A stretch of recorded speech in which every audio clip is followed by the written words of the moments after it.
Okay, thank you for attending to the classes. Uh, Today, I am going to discuss about the cost accounting. You know that cost accounting is very important as well as play a important role in accounting area. At first, I am going to show the position of accounting, especially cost accounting. This is the diagram where I mentioned financial accounting, managerial accounting, cost accounting, the position. At first, accounting, then financial accounting, and another side, managerial accounting, and then cost accounting. So we can ultimately, the cost accounting position is the second, and first, managerial accounting, then cost accounting. So it is a very important. The cost accounting area, banking sector, competitors, supplier, customer, and government, and every sector are lead to recognize a profit by a cost accounting. Cost accounting, there are two terms, two words. First, cost and accounting. Cost means very simple expense and cost. Which are you sacrificed to get something? This is the cost. And accounting is the process of identifying, recording, classifying, summarizing, reporting the information to the interested parties. This is the accounting. But cost accounting is same.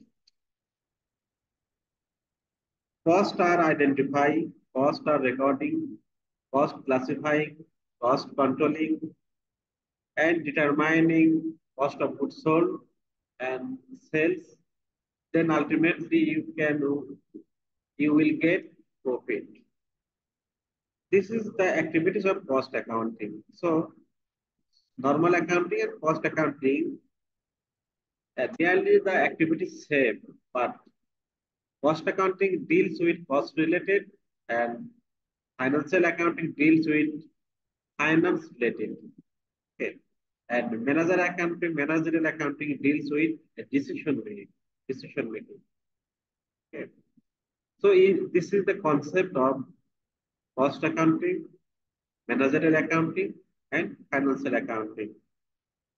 Do you understand what I say about this? Okay, I try to say in the Bangla. আমরা এখানে যে ডায়াগ্রামটা দেখিয়েছি actually accounting পজিশনটা আমরা এখানে দেখানোর চেষ্টা করেছি at first financial accounting, then managerial accounting, then cost accounting. Cost diagram অনুসারে আমরা কস্ট অ্যাকাউন্টিং এর পজিশনকে আগে বা দ্বিতীয় হিসেবে সংজ্ঞায়িত করতে পারি। ম্যানেজার অ্যাকাউন্টিং এর পরে কস্ট অ্যাকাউন্টিং এ এমফাসিস করা হয়। কস্ট অ্যাকাউন্টিং এখানে দুইটি শব্দ আছে, একটা কস্ট আর একটা অ্যাকাউন্টিং। কস্ট মেন আমরা যা ত্যাগ করি কোনো কিছু পাওয়ার জন্য তাকে বলা হয় কস্ট। আর অ্যাকাউন্টিংটা কি? অ্যাকাউন্টিং এর একটা প্রসেস যেখানে কোনো লেনদেনকে শনাক্তকরণ করা হয়, কোনো লেনদেনকে শ্রেণীবিন্যাস করা হয়, কোনো লেনদেনকে সংক্ষিপ্তকরণ করা হয়, কোনো লেনদেনকে নিট ইনকাম, মোট মোট লাভ, নিট লাভ নির্ণয় করা হয় ইন্টারনাল আর এক্সটার্নাল পার্টিদের জন্য। এটা অ্যাকাউন্টিং এর কার্যকলাপ বা অ্যাকাউন্টিং। বাট কস্ট অ্যাকাউন্টিং টা সেম, কাজ করে, বাট তারা কস্ট রিলেটেড ডাটা আইডেন্টিফাই করে, কস্ট রিলেটেড ডাটা শ্রেণীবিন্যাস করে, কস্ট রিলেটেড ডাটা কন্ট্রোল করে, কস্ট রিলেটেড ডাটা ডিজাইন করে, and ultimately cost of goods sold বের করে, সেলিং প্রাইস বের করে, তারপরে তারা প্রফিট নির্ণয় করে। তো এখানে দেখা যাচ্ছে কস্ট অ্যাকাউন্টিং তারা অ্যাবসলিউটলি কস্ট পারপাস কাজ করে থাকে, ঠিক আছে। আর ম্যানেজারের অ্যাকাউন্টিংটা তারা সিদ্ধান্ত বেস কাজ করে থাকে। সিদ্ধান্ত নেওয়ার ক্ষেত্রে ম্যানেজার অ্যাকাউন্টিং গুরুত্বপূর্ণ রোল প্লে করে। আর ফাইন্যান্সিয়াল অ্যাকাউন্টিংটা ফাইন্যান্স রিলেটেড বা অতীতের যে ফাইন্যান্স রিলেটেড সেই সংক্রান্ত তারা মোট লাভ, নেট লাভ বা অ্যাসেট অথবা লাইবিলিটিস পজিশন জানার জন্য তারা কাজ করে থাকে। তো এখানে ফাইন্যান্সিয়াল অ্যাকাউন্টিং, ম্যানেজার অ্যাকাউন্টিং আর কস্ট অ্যাকাউন্টিং বেসিক কনসেপ্ট গুলো আমি এখানে সংক্ষিপ্ত আকারে আলোচনা করার চেষ্টা করেছি। ঠিক আছে? Do you clear what I say about this? Yes, sir. So ultimately the basic concept, financial accounting deals with finance related activities or finance related transaction. Managerial accounting deals with decision based. Cost accounting deals with cost related. Cost related means cost identify, cost classify, cost recording, cost controlling, and ultimately find out net profit. Total cost minus sales revenue is equal to profit. The activities of cost accounting. Okay. Now I am going to the another slide where I try to mention the development of cost accounting. The cost accounting we can develop by two ways. At first, traditional system, and second, modern system. Traditional system, very ancient and very normal, very easy. At first, actual costing, normal costing, standard costing. Actual costing means when we deals any product or any asset, we just actual price try to highlight actual cost. Say for example, you want to make a table or a chair or a vehicle, but there are some pricing, packaging of price, writing the price. You want to buy a motorcycle, a computer, but there are written price 2 lakh taka. But to get this, you actually expense 1,50,000 taka. So this is the actual costing. This is the actual, but the retail price may be less, may be high. No problem. But you try to writing the actual price. Normal price, normal price and actual price they are the same, but normal price means normally which price existed in the market.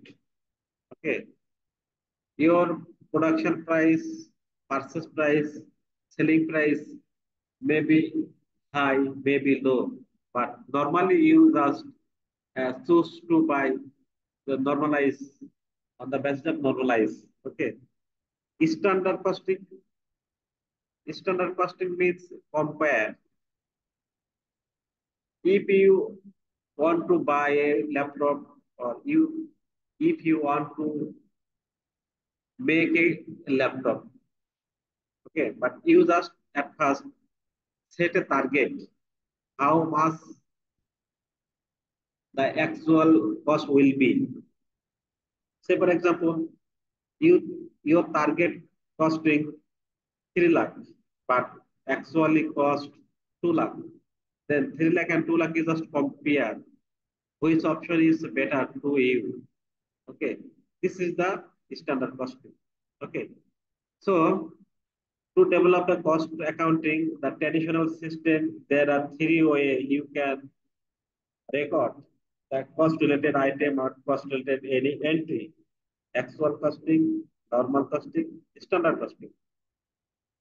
And another side, modern system to record the cost accounting. Modern system, target costing, department costing, activity based costing, variable costing, BSC, Bangladesh Shipping Corporation related costing. Okay, so in this stage or in this diagram, at first target costing, you have to at first set a target. Then you may purchase, you may make any asset or any device or anything. Department costing. Department costing, you try to maintain a recording system of cost department by department. Okay. Say for example, uh, selling department, administrative department, production department, like this, and department by department, you segregate it and try to maintain your cost. Activity-based costing, activity group-based costing depend on your activities. How much activities you actually done. On the basis of your activities, you set the cost. This is the activity-based costing. Then variable costing, you have to at first identify which option, which portion are variable, which portion are fixed. You have to identify. This is the very unique or very important system of cost accounting to record the cost. BSC, Bangladesh Shipping Corporation, the cost, which costs are involved in this sector. This first type of sector you identify and segment it, and then you try to maintain your cost. This system is a modern system. Okay. So to record the cost of a cost accounting, there are two ways. Number one, traditional system. Number two, modern system. I just try to point out about the development of cost accounting. Okay. Another important questions that describe the various method of cost accounting. Cost accounting is different method: job costing, batch costing, and process costing. Job costing, batch costing, process costing. Job costing means order-based costing. Batch costing means when you try to homogeneous product, or at the same time you want to different same types of product produce. In this situation, which costs are incurred, and you try to maintain a record. This types of cost is called batch costing. Process costing, after process, these costs are maintained. Say for example, one stage process, then go to another stage. This stage completed, go to other stage. So every sector or every segmented contribute to contribute to apply the cost. In this situation, after one, the product are completed. In this situation, which cost you maintain is called process costing. Now I am going to again discuss about in Bangla various method of costing: job costing, batch costing, and process costing. Cost accounting এ তিনটা পদ্ধতি আছে: the job costing, batch costing, and process costing. Job costingটা কি? The order base যে cost গুলি করা হয়, যেমন আপনি 200টা চেয়ার তৈরি করার জন্য অর্ডার দিয়েছেন, বা আপনি 2টা বাস তৈরি করার জন্য অর্ডার দিয়েছেন, একটি ল্যাপটপ তৈরি করার জন্য অর্ডার দিয়েছেন। এই অর্ডার বেস যে কস্ট গুলো হয়, সেই কস্ট গুলোকে বলা হয় জব কস্টিং। আর ব্যাচ কস্টিং কি? যখন একই সাথে একই জাতীয় প্রোডাক্ট অনেকগুলো উৎপাদন করা হয়, সেই ক্ষেত্রে যে কস্ট গুলি করা হয় তাকে বলা হয় ব্যাচ কস্টিং। এই ক্ষেত্রে ব্যাচ নাম্বার দেওয়া হয়। যেমন মেডিসিন, যেমন আপনি একসাথে 50,000 ট্যাবলেট তৈরি করতে চান, সেখানে ব্যাচ নাম্বার দিতে হয়। ঠিক আছে। তো যখন সমজাতীয় বা একই জাতীয় পণ্য, অনেকগুলি পণ্য একসাথে উৎপাদন করা হয়, সেক্ষেত্রে যে খরচগুলো হয় তাকে বলা হয় ব্যাচ কস্টিং। আর প্রসেস কস্টিংটা কি? যে কোনো একটি প্রোডাক্ট তৈরি করার ক্ষেত্রে বিভিন্ন ডিপার্টমেন্টে বা বিভিন্ন হ্যান্ড ওভার করার প্রয়োজন হয়। একটা স্টেজে কিছু অংশ কাজ কমপ্লিট হয়, আরেকটি অংশে গিয়ে ওই কাজটা আরেকটু সম্পন্ন হয়, আরেকটা ডিপার্টমেন্টে গিয়ে ওই কাজটা আরেকটু সম্পন্ন হয়। এইভাবে প্রত্যেক ডিপার্টমেন্ট বাই ডিপার্টমেন্ট যে কস্ট করা হয় তাকে বলে প্রসেস কস্টিং। যেমন গার্মেন্টস ম্যানুফ্যাকচারিং কোম্পানির দিকে আপনারা একটু লক্ষ্য করেন, সেখানে দেখেন কোন একটা সেগমেন্টে শার্টের বডিটা তৈরি করা হয়। শার্টের বডি তৈরি করার ক্ষেত্রে আরেকটা সেগমেন্টে চলে যায় ওই বডিটা, ওখানে দেখা গেলো স্লিভ বা হাতা তৈরি হয়। আরেকটা সেক্টরে কলার বা বক্রম তৈরি হয়। ঠিক আছে, অর্থাৎ একটা ডিপার্টমেন্টের কাজ শেষ হলে আরেকটা ডিপার্টমেন্টে চলে যায়, আরেকটা ডিপার্টমেন্টের কাজ শেষ হলে আরেকটা ডিপার্টমেন্টে চলে যায়। এইভাবে কোনো প্রোডাক্ট পরিপূর্ণভাবে উৎপাদন হয়। এই ক্ষেত্রে প্রত্যেক ডিপার্টমেন্টে যে খরচগুলো করা হয় তাকে প্রসেস কস্টিং বলা হয়। Do you clear what I say about this? Anyone please? Yes, আমি sir. Clear. বোঝা যাচ্ছে কিনা? Yes, sir. শুনছি sir, clear sir. Okay, if you fail to understand, you arise question against me, no problem. Okay, instantly. And now I am going to discuss the another option, types of cost accounting. There are four types of cost accounting. The cost accounting deals with four types activities. Number one is standard. Number two activities, marginal and lien. Lien cost accounting means minimize the wastage, maximize the profit. This is the main philosophy of lien accounting, lien cost accounting. Okay, lien cost accounting হচ্ছে এমন একটা cost accounting যেখানে ওয়েস্টেজকে কম দেখানো হয় বা কম করা হয়, ত্রুটিপূর্ণ কম দেখানো হয় বা কম করা হয় ম্যাক্সিমাম প্রফিট অর্জন করার উদ্দেশ্যে। এই ফিলোসফিতে যে অ্যাকাউন্টিংটা করা হয় তাকে বলা হয় Leyen accounting. Activity base costing, যে কাজের উপরে ভিত্তি করে যে কস্টটা নির্ধারণ করা হয়, এই সকল এরিয়াকে বলা হয় activity base costing. Standard costing, প্রথমে একটা স্ট্যান্ডার্ড সেট করা হয়, তারপর কম্পেয়ার করা হয় খরচটা বেশি হলো না কম হলো। এই জাতীয় কাজ যে অ্যাকাউন্টিং এর মাধ্যমে করা হয় তাকে বলা হয় স্ট্যান্ডার্ড কস্টিং। মার্জিনাল কস্টিং, যেখানে অপশন থাকে, একের অধিক অপশন থাকে। ঠিক আছে, সেই ক্ষেত্রে যে কস্ট অ্যাকাউন্টিংটা করা হয় তাকে বলে marginal cost accounting. This is the very unique and very short concept I try to give you about the types of cost accounting. Do you clear what I say about this? Yes, Anyone? sir. Clear. Yes, sir. Okay.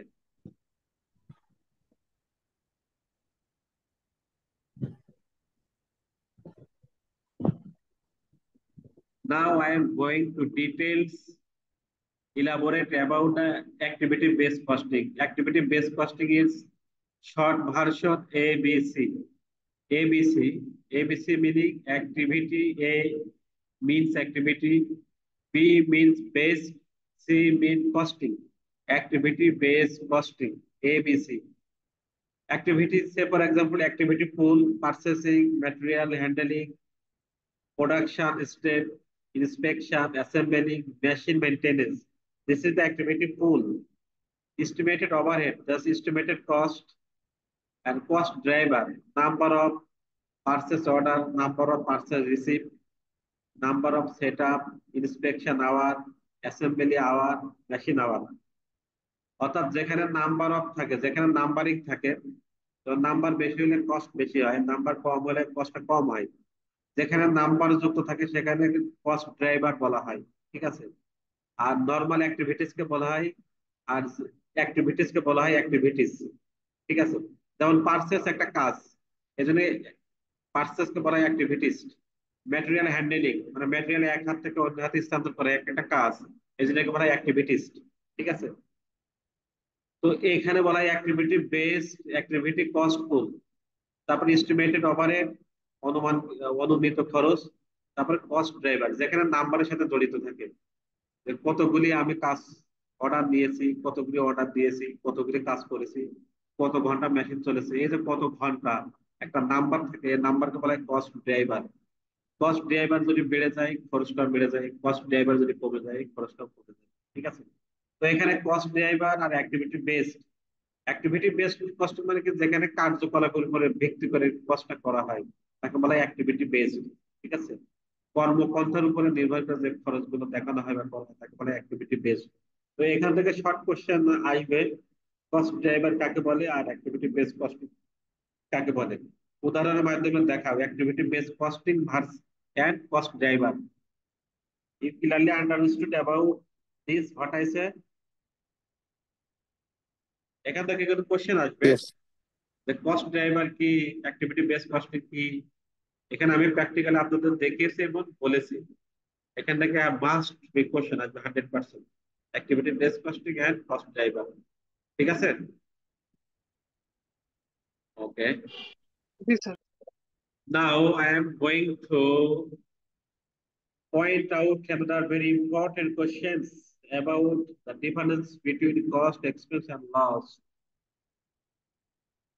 Cost, expense, and loss. Cost and expense actually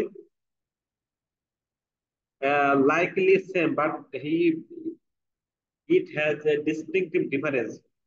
যে আমরা আগে থেকে জানি cost এবং expense same, কিন্তু same নয়, difference আছে। ঠিক আছে? The cost, what is the cost? The value of sacrifice made to achieve the goods or service, অর্থাৎ কোন সেবা বা পণ্যদ্রব্য পাওয়ার জন্য যে অংশ আমরা স্যাক্রিফাইস করি তাকে বলা হয় cost or asset. For present or future benefit, example acquiring the asset, অর্থাৎ কোন সম্পদ অর্জনের ক্ষেত্রে যে টাকাটা আমরা ব্যয় করি তাকে বলা হয় কস্ট। এখানে আপনাকে মনে রাখতে হবে যে খরচগুলো এককালীন করা হয় বা একবার করা হয়, বারবার করা হয় না, তাকে বলা হয় কস্ট। আর যে খরচগুলো এগেন এন্ড এগেন বা ডেইলি লাইফ বারবার করা হয় তাকে বলা হয় expense. Expense, the expired portion of cost that brings a benefit organization. Expired portion of cost, দেখেন বলা হয়েছে কস্টের কস্টের একটা অংশকে বলা হয় এক্সপেন্স। কস্টের অংশটা কেমন মনে করেন, যখন আপনি একটা বাস কিনবেন, একটা কম্পিউটার কিনবেন, একটি ঘড়ি কিনবেন, এটা সাধারণত একবারের জন্য ক্রয় করা হয়, এই ক্ষেত্রে কোনো কস্ট বলা হবে। যখন যে সম্পদটা আপনি ক্রয় করেছেন ওই সম্পদের কিছু অংশ যদি চুরি হয়ে যায় বা কিছু অংশ যদি অবচয় হয়ে যায়, তখন তাকে বলা হয় এক্সপেন্স। তখন তাকে কি বলা হয়? এক্সপেন্স। কারণ এক্সপেন্সটা বারবার ঘটে থাকে। ঠিক আছে? Recurrent expense occur recurrent again and again. ঠিক আছে? বা ডেইলি লাইফে এক্সপেন্স হয়ে থাকে, ডেইলি লাইফের সাথে জড়িত এক্সপেন্সটা। তাহলে এখানে মেইন কনসেপ্টটা কি, কস্টটা সাধারণত এককালীন করা হয় বা একবারের জন্য করা হয়। যেমন আপনি একটা বাস কিনবেন, একটা ট্র্যাক কিনবেন, একটা কম্পিউটার কিনবেন, একটা ল্যাপটপ কিনবেন, ঠিক আছে, একটা বাড়ি কিনবেন, একটা জমি কিনবেন, এগুলো এককালীন ক্রয় করা হয়, এজন্য এই সময় যে ব্যয় করা হয় তাকে বলা হয় কস্ট। ঠিক আছে? আর এই কস্ট থেকে যে অংশটা প্রতিনিয়ত ব্যয় হয় তাকে বলা হয় এক্সপেন্স, যেমন অপচয় হয়ে যাওয়া, চুরি হয়ে যাওয়া, নষ্ট হয়ে যাওয়া। ঠিক আছে? আবার দৈনন্দিন জীবন নির্বাহের জন্য যে খরচগুলো করা হয় তাকে বলা হয় এক্সপেন্স, কারণ এক্সপেন্সটা বারবার করা হয়। ঠিক আছে? এগেন এন্ড এগেন করা হয়। So that is the main concept of cost and expense. Do you clear about this cost and expense? Have you any question? Sir, cost আর এক্সপেন্স বিষয়টি কি এমন যে যেমন আপনি বলছেন বাস কেনার কথা, হ্যাঁ, আমি আমি যে বাস কেনার জন্য যে টাকাটা লাগলো সেটা যদি কস্ট চিন্তা করি, তাহলে বাসের পিছনে যে আমার প্রতিদিন বা দৈনন্দিন যে তেল খরচটা যাবে সেটা কি তাহলে এক্সপেন্স হবে? এক্সপেন্স প্রতিদিন যে খরচটা হয় রিকারেন্ট, দৈনন্দিন জি স্যার। জীবন নির্বাহের জন্য যে খরচগুলো করা হয় তাকে বলা হয় এক্সপেন্স। ঠিক ইয়েস। আছে? আর যে খরচগুলো বারবার করা হয় না, এককালীন করা হয় সাধারণত, সেই জাতীয় খরচকে বলা হয় কস্ট। বিষয়টা ক্লিয়ার কিনা? Yes okay, sir. I think clear. जी sir. Then loss, the expired portion of cost that does not bring any benefit. Loss. You cost. You buy a bus, something you sacrifice portion is the cost, but you cannot benefit in future. It is a loss. Say for example, you buy a bus, but bus damage on fire, আর বাস চুরি হয়ে গেল, তো বাস damage absolutely নষ্ট হয়ে গেল, সেখান থেকে কোনো বেনিফিট পাওয়া গেল না, তখন তাকে লস বলা হয়। ঠিক আছে?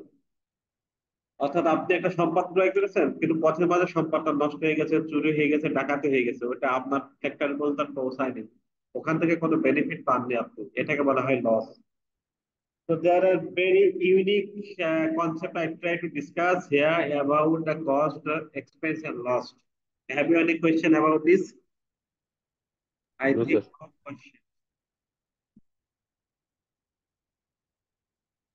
Cost concept, cost concept, cost center, profit center, and cost contribution margin, marginal cost, total cost, variable cost, fixed cost, incremental cost, because marginal cost, ordering cost, and carrying cost.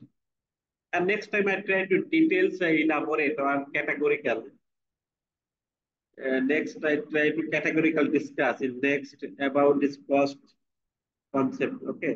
So in that time you will know better than now. Okay. But now I am trying to very shortly disclose about cost concept. At first, cost center, where cost are control. Where cost control in a factory, in a office, just cost control. Profit center, where profit are make making or design, যেখানে profit তৈরি করা হয় বা নির্ণয় করা হয় তাকে বলে প্রফিট সেন্টার। কোথায় প্রফিট নির্ণয় করা হয়? যেমন ইনকাম স্টেটমেন্ট, ঠিক আছে, বা লাভ লোকসান হিসাব, এখানে প্রফিট নির্ণয় করা হয়, ওই অংশ ওই ওই জায়গাকে বলা হয় প্রফিট সেন্টার। আর যেখানে কস্ট কন্ট্রোল করা হয় তাকে বলা হয় কস্ট সেন্টার। কস্ট কন্ট্রোল কোথায় করা হয়? যেমন কস্ট শিট, যেখানে কস্টকে শ্রেণীবিন্যাস করে দেখানো হয়, যেমন প্রাইম কস্ট, তারপরে work cost, cost of production, total cost, net profit, তারপরে সেলিং। যেখানে যে দেখানো হয় কস্ট শিটে, ওই কস্ট শিটটা কস্ট সেন্টার। তারপরে এখানে আছে কন্ট্রিবিউশন মার্জিন। কন্ট্রিবিউশন মার্জিনটা কিভাবে বের করা হয়? Sales minus variable cost, contribution margin. তারপরে এখানে বলা হয়েছে মার্জিনাল কস্ট বা দুই ভাগে ভাগ করা যায়, অর্ডারিং কস্ট আর ক্যারিং কস্ট। অর্ডারিং কস্ট মানে অর্ডার করার ক্ষেত্রে যে কস্ট করা হয় তাকে বলে অর্ডারিং কস্ট, বা অর্ডার করে যে কোনো প্রোডাক্ট তৈরি করা হয় সেক্ষেত্রে যে ব্যয় করা হয় তাকে বলে অর্ডার কস্ট। আর ক্যারিং কস্ট বহন করার খরচ, ক্রয় পরিবহন, ঠিক আছে। তা আমি একটা প্রোডাক্ট ক্রয় করেছি, আমার ফ্যাক্টরিতে আনা প্রয়োজন, এই জন্য আমি একটা ক্রয় পরিবহনের মাধ্যমে এখানে এনেছি, এটা বলে ক্যারিং ইন আউট করে, কখনো ক্যারিং আউট করে, হ্যাঁ, ঠিক আছে। তারপরে টোটাল কস্টটা কিভাবে হয়? ভেরিয়েবল কস্ট আর ফিক্সড কস্ট সমন্বয়ে আমরা টোটাল কস্টটা পাই। আর ইনক্রিমেন্টাল কস্ট, একটা প্রোডাক্টের উৎপাদন করার সময় কত টাকা তার ব্যয় হয়েছিল, আর বিক্রয় করার সময় কত টাকা আমরা ব্যয় নির্ধারণ করেছি, এখানে মাইনাস করলে যে অংশটা থাকে তাকে বলা হয় ইনক্রিমেন্টাল কস্ট। অর্থাৎ একটা প্রোডাক্টের শুরুতে যে কস্টটা হয় আর প্রোডাক্ট তৈরি করার শেষে যে কস্ট হয়, দুই কস্ট মাইনাস করলে যে অবশিষ্ট অংশ থাকে এটাকে বলা হয় ইনক্রিমেন্টাল কস্ট, বর্ধিত খরচ। Okay.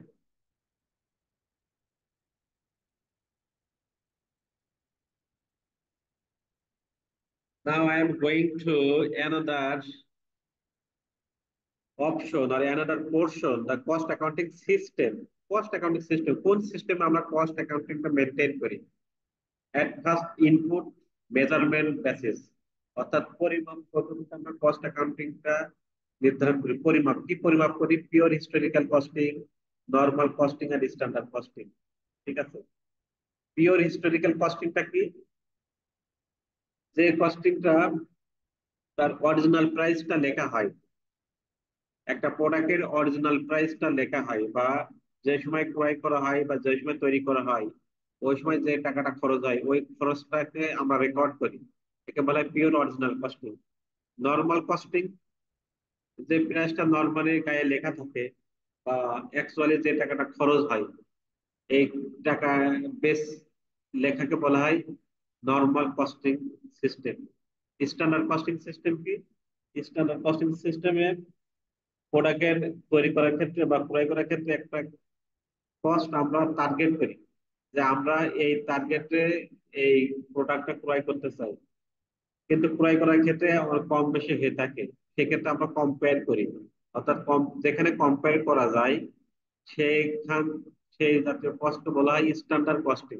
ঠিক আছে, প্রথমে টার্গেট সেট করা হয় যে আমরা 1 লক্ষ টাকা হলে একটা ল্যাপটপ ক্রয় করবো, কিন্তু বাস্তবে ক্রয় করতে গিয়ে দেখা যায় 1,10,000 টাকা আমাদের খরচ হতে পারে, অথবা 90,000 টাকা খরচ হতে পারে, কিছু কম বেশি হতে পারে। সেক্ষেত্রে আমরা কম্পেয়ার করি যে কত টাকা কম বেশি হয়েছে। এই যে যেখানে কম্পেয়ার করা হয় যে কস্টিং এ, সেই কস্টিং কে বলা হয় স্ট্যান্ডার্ড কস্টিং। তো আমরা এখানে মেজারমেন্ট বেসিসে কস্ট অ্যাকাউন্টিংটা মেনটেন করি।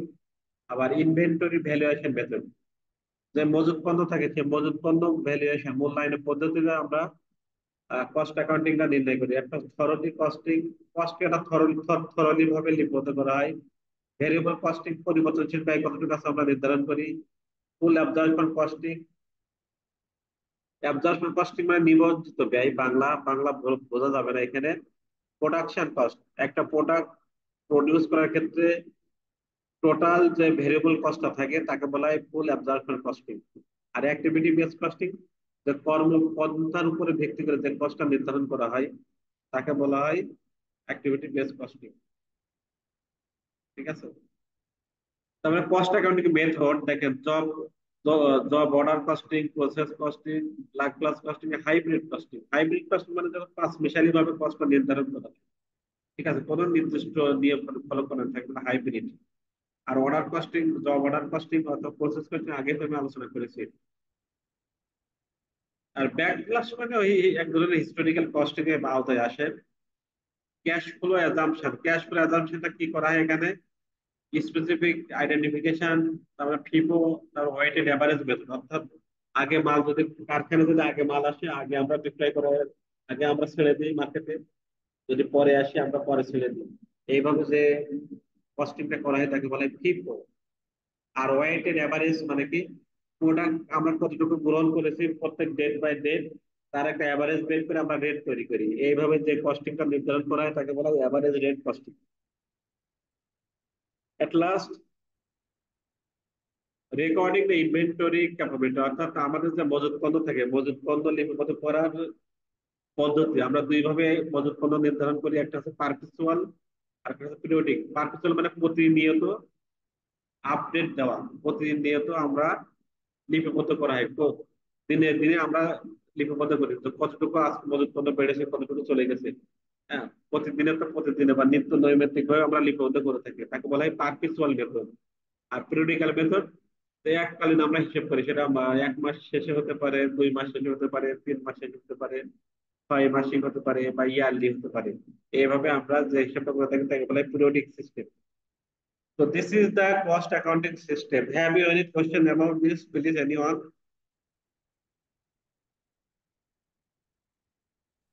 No, no problem, sir. Everything's all right.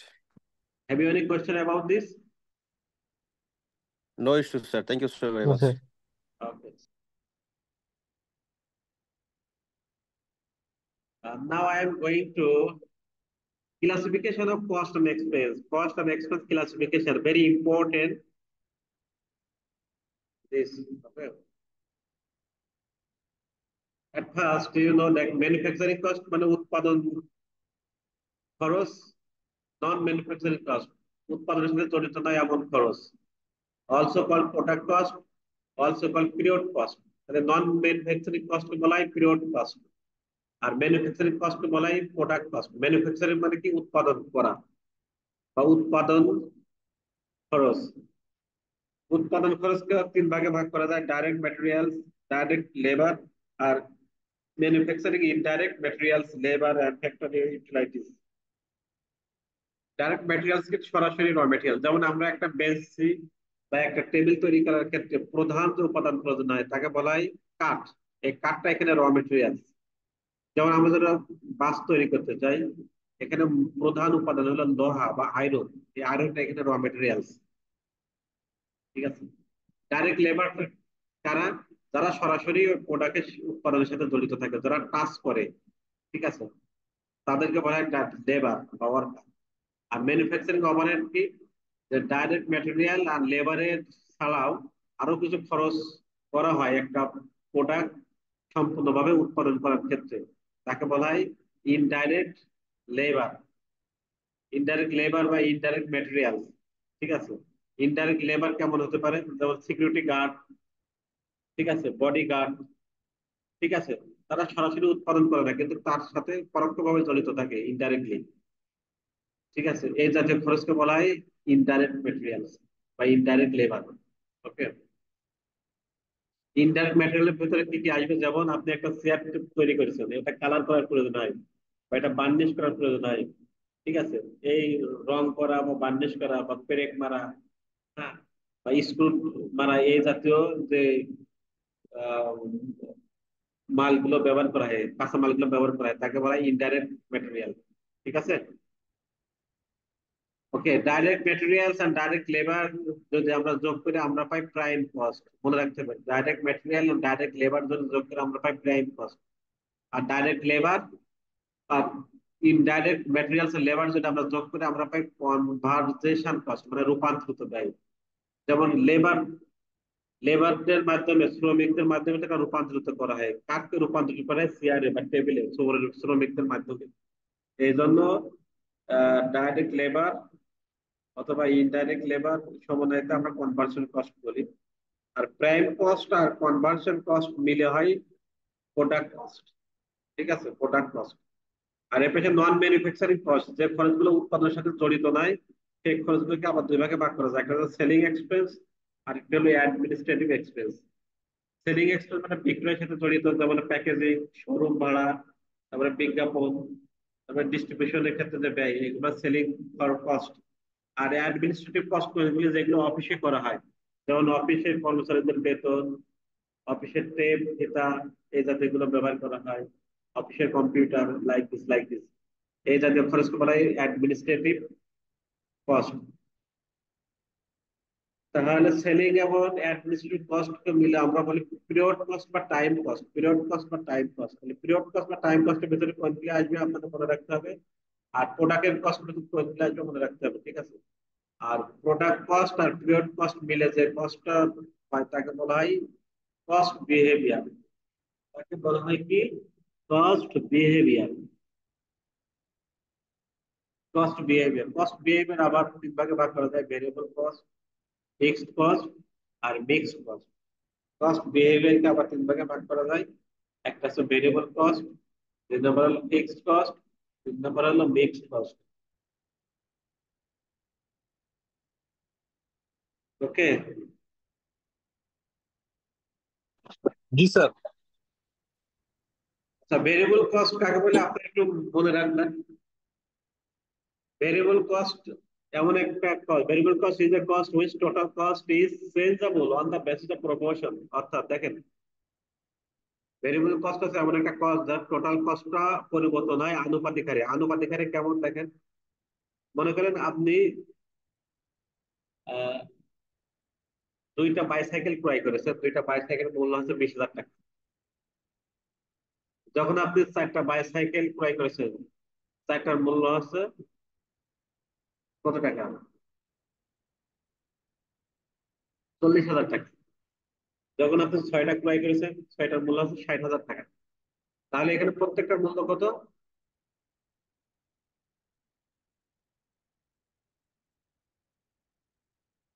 প্রত্যেকটার মূল্য কত,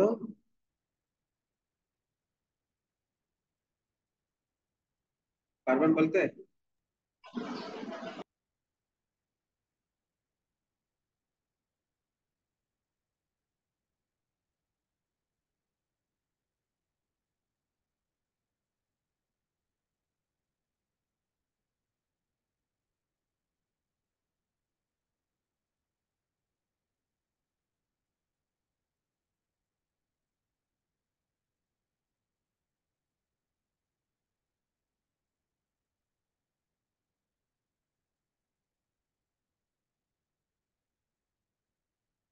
দেখেন, আমি এখানে আপনার একটা উদাহরণ দিই। ইউনিট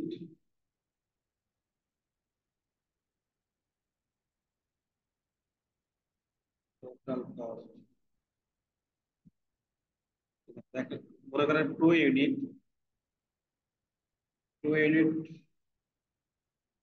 দেখা আছে 20,000, যখন 4 ইউনিট 4 ইউনিট 40,000 টাকা। যখন 6 ইউনিট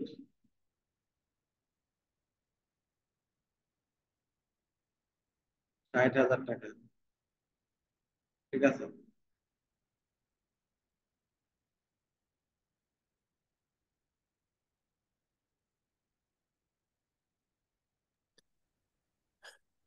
স্যার, ডেস্কটা কিভাবে জানি এলোমেলো হয়ে যাচ্ছে, সবার আপনি লেখার উপরে সবার নাম চলে আসতেছে, একটু ইনডিসিপ্লিন হয়ে যাচ্ছে কেন যেন স্ক্রিনটা।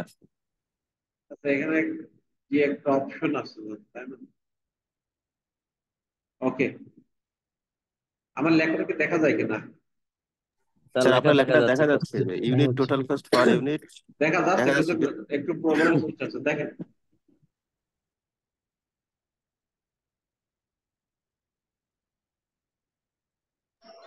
স্যার পার ইউনিট তাহলে 10,000 টাকা হয়।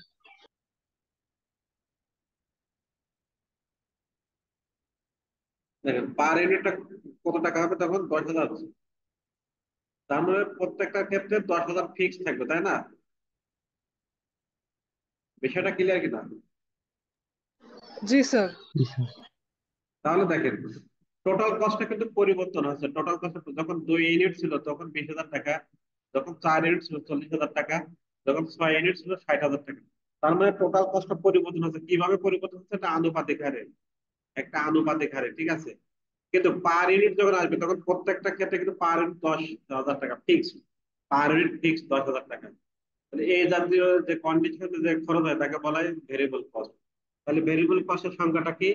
Variable cost is a cost which is the total cost is the variable on the basis of proportion but per unit is the fixed.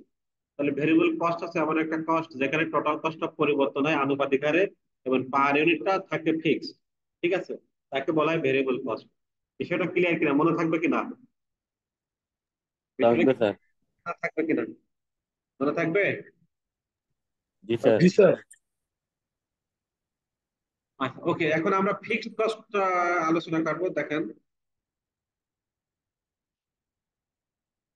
Fixed cost আমরা আলোচনা করবো। দেখেন দেখেন আমি একটা উদাহরণের সাহায্যে বলি যে ফিক্সড কস্ট সবসময় ফিক্সড থাকবে। যেমন মনে করেন আপনি একটা রুম ভাড়া নিয়েছেন, রুম ভাড়া 10,000 টাকা, আপনি 2 জন থাকেন। আপনারা কয়জন থাকেন? 2 জন থাকেন। তাহলে প্রত্যেক জনের ভাড়া কত করে হবে এখানে? 5,000 স্যার। 5,000 টাকা করে। যখন আপনি 4 জন তুললেন তখন প্রত্যেক জনের ভাড়া কত করে হবে? 2,500 স্যার। 2,500 টাকা করে। যখন 5 জন তুললেন তখন প্রত্যেক জনের ভাড়া কত করে হবে? 150 করে স্যার। যখন 1,500 পাঁচ- 1,500 করছে। যখন 5 জন তুলবেন তখন তার ভাড়া কত হবে? বলতে পারছেন না? ওকে, দেখেন আরো একবার বলি। মনে করেন একটা রুম ভাড়া নিয়েছেন আপনারা 1,00,000 টাকা, 20,000 টাকা দিয়ে। আপনারা 2 জন থাকে, তাহলে প্রত্যেকজনের ভাড়া 10,000 টাকা, ঠিক আছে। আচ্ছা, যখন আপনারা 4 জন লোক তুলবেন তখন প্রত্যেকজনের ভাড়া কত হবে? কত হবে?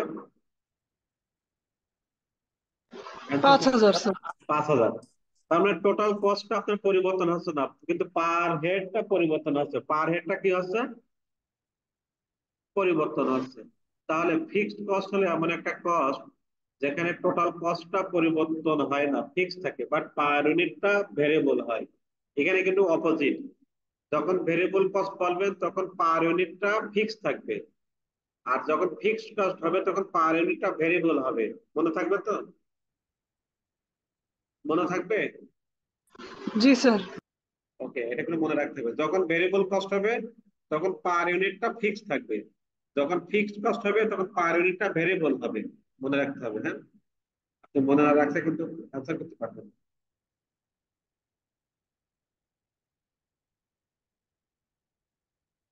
সে সে এই এই কথাটা এখানে বলা হয়েছে। দেখেন